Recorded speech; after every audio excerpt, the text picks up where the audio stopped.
there is legitimate scientific dissent about how much impact human beings and human industry have had on the climate of our planet.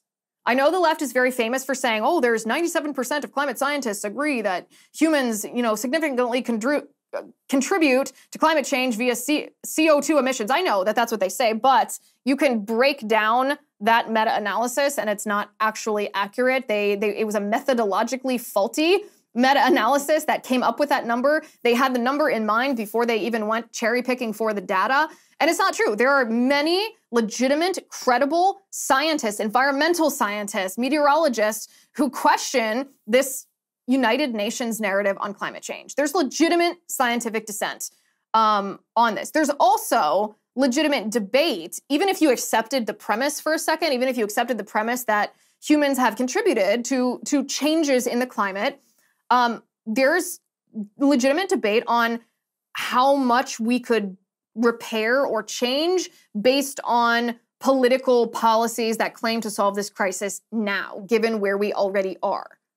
We don't know. For example, if the US completely eliminated fossil fuels, like went from what we are now to absolutely zero, it wouldn't change a thing, not a darn thing about the climate as long as, India and China are emitting the amount of emissions that they are and that they plan to continue to emit. China, for example, is in the process of building over 200 coal plants all over their country. They've not even pretended to try to adhere to the Paris Climate Accords or any standards set by those sort of bodies, including the UN. So even if the US changed our political policy, what difference really would it make? Not to sound like Hillary Clinton, who has forever ruined that phrase for me. Also, this does not take into account the cost of eliminating fossil fuels. And I'm talking about not the financial cost, I'm talking about the human cost. The human cost of eliminating fossil fuels that's the actual catastrophe. That would be that would actually be apocalyptic.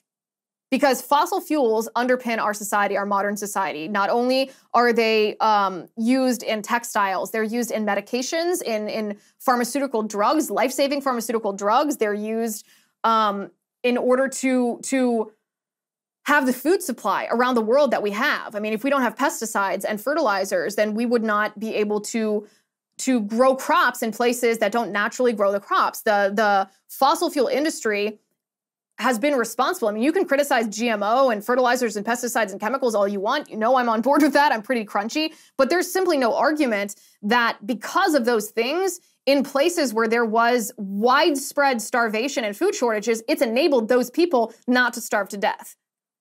Without fossil fuels, the human cost would be enormous. And this isn't even taking into account the actual energy. So if we didn't rely on oil and gas, what would we rely on?